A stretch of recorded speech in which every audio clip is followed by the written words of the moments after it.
Get up. Hey, just as it drops, just as the beat drops. Yeah, I mean, if you could get a crowd like that big at Coachella to get moving, that says a lot about you. Iconic DJ Kaskade is releasing his first full-length studio album in a decade. He's joining us over Zoom this morning. The title of the album is Undo. Thank you so much for your time coming in to join us this morning. We appreciate your time. Let's talk about you being from Chicago. You know, Chicago has a rich house music history. How did you even find yourself becoming a DJ in the DJ space? Okay, let's just start with bear down, first of all. Yeah, it's true. Let's get to business first. I don't get a lot of that in LA, so I'm here speaking with my fellow Chicagoans. Yes. I can flex a little bit and just say this has been a wonderful fall season. How did I get into house music? You know what? In the 80s, a kid growing up in suburban Chicago, it was out there. WBMX had a mix show going on, and there were juice bars, teen clubs that I was taking the train into the city and hitching a ride with my older brother sometimes. And house music was out there. It was pretty easy to find at the time. You know what? It seems like it's very much alive and well. Actually, I'm over in Union Park in the West Loop, and they just had, what's the music festival? Why am I blanking on the name? Where they had John Summit. They had a bunch of artists there. It was a big house music festival. It was so cool, though. Arc? It might have been Arc. I don't know. There's so many festivals. Yeah, it's Arc. Now. It is Arc. That's definitely it. Yeah, that's definitely it. For someone who wakes up at 2:30 in the morning, though, it wasn't too pleasant. But I'm gonna get a lot of clout from some of my cousins and friends for talking to you over Zoom today. Just so you know.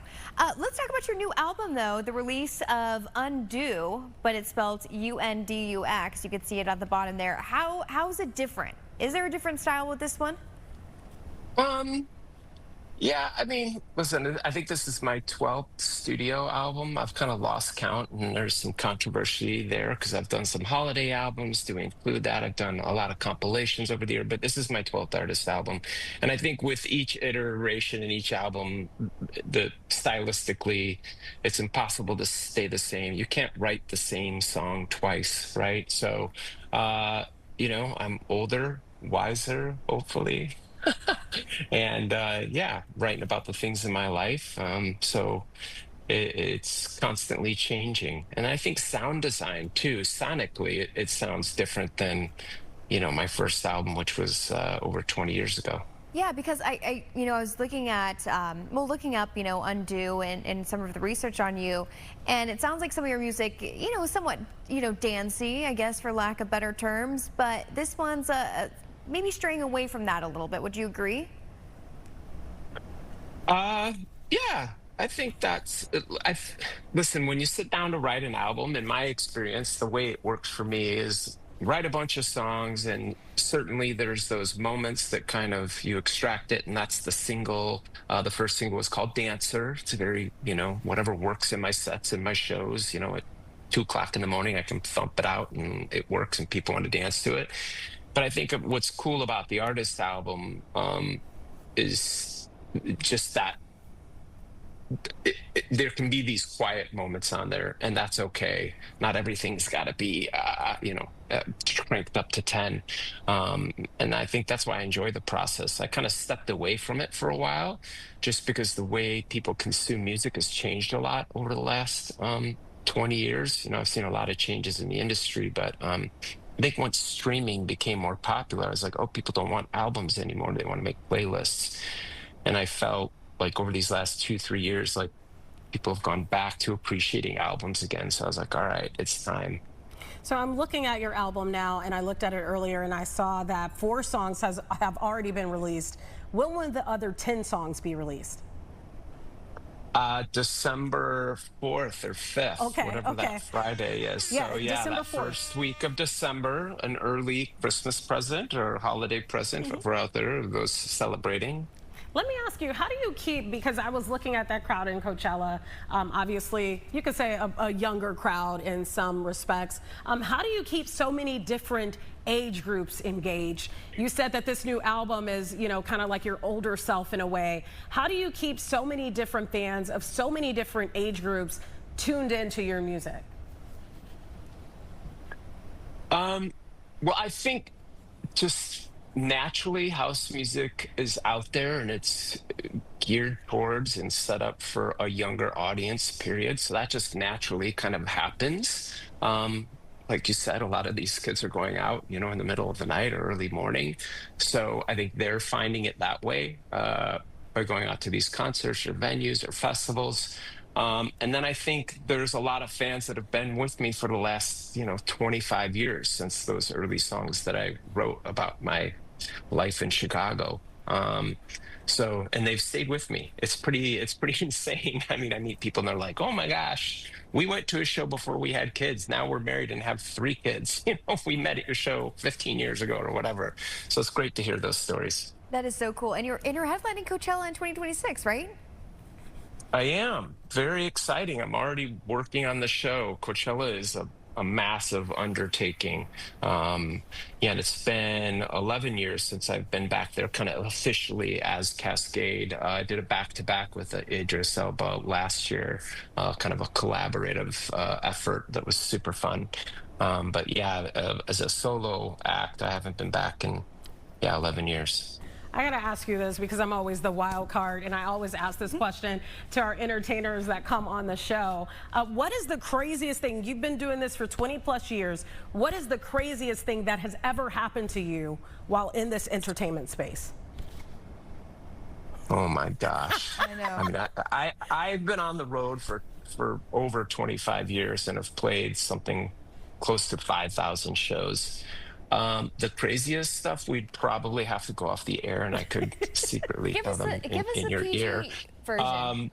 I don't know. I have seen and experienced a lot of wild things over the years, from, crazy travel experiences to just life on the road. I don't know, sitting in China and eating something that I had no idea what it was. The stories are endless.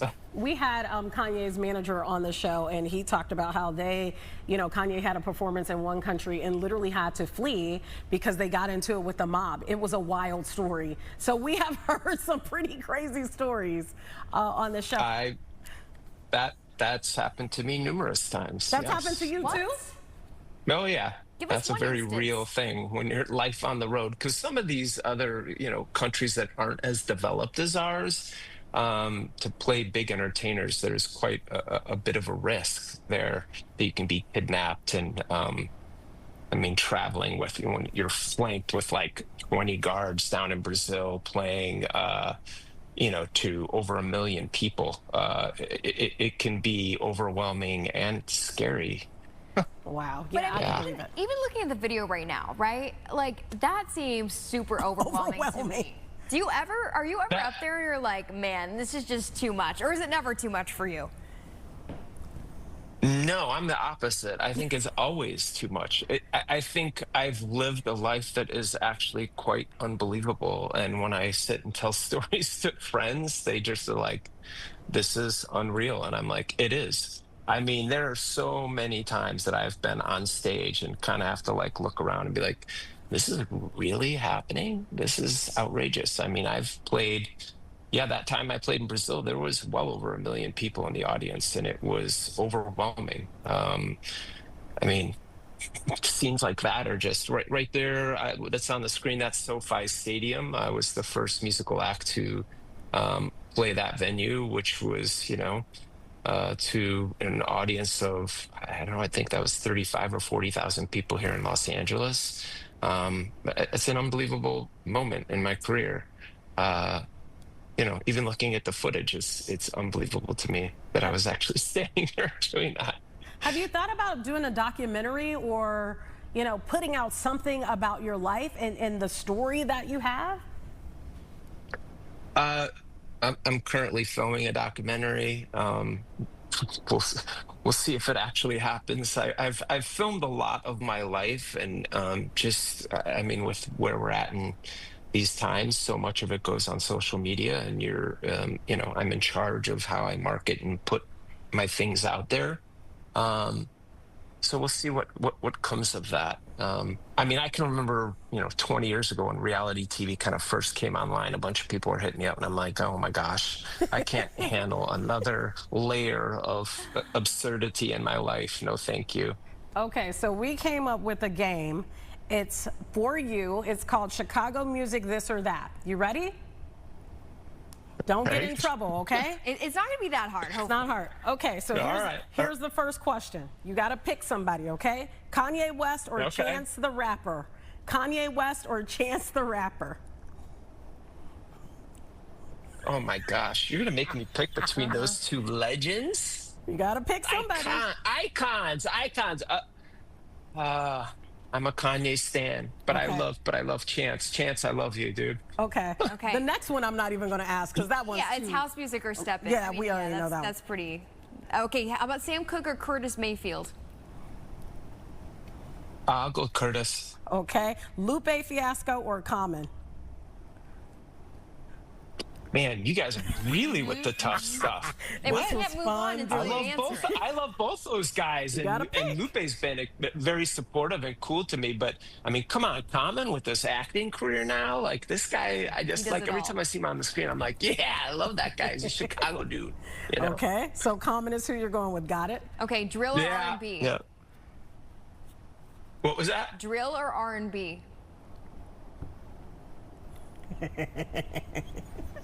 R&B. Okay. All right. South Side Jazz or West Side Blues? You really I'll go with the South Side. All the time in LA, but I'll share this with you guys so you love it. I grew up a Sox fan, even though I grew up in Northbrook. I don't know. That was mainly just because I liked going against my dad. I like that rivalry. So I get, people always want to talk Cubs with me. I'm like, I'm sorry, I'm a Sox fan. I love that. And they're like, oh, okay. All right, juke or footwork? Footwork. All right, I'll make this one the last one. Ravinia or Lollapalooza? I already know the answer to that one. Oh, Lollapalooza. But Ravinia is beautiful and unique to Chicago. Unbelievable place, man. Okay, here's the last one. Twista or Do or Die? I got to ask that one. Ooh, you're thinking. I'm going do or die. Do or die. Okay. Wow. You were good sport. You were very good. You were a little concerned. You didn't want to hurt anybody's feelings, so that tells me a lot about you. You're very passionate and empathetic, so that's a good thing. Nice guy, Kaskade. I see it in you. I see it in you. You have a story for us. Yeah. It could be something with a fan. It could be one of these that's so intriguing. That's so intriguing to your friends. What's intriguing? I think just the travel alone. People, like I leave for the weekend and it's like I'll do Singapore and Guangzhou and, and then be back home on Sunday and go to church with my family. And people are like, wait, where were you last night? What's happening? How's that possible? I'm like, well, the Dateline when you fly. Well, we appreciate you being with us. You've been a lot of fun. Yes. Undo fully drops December 4th right now. 4 songs are released. You can go check them out. DJ Kaskade, it's been an absolute pleasure. You were a lot of fun. Thank you. Thanks, guys. All right, we'll have you Chicago. We'll have you live in person next time. Yeah, we have a nice comfy brown seat for you right here. I love that. Happy holidays.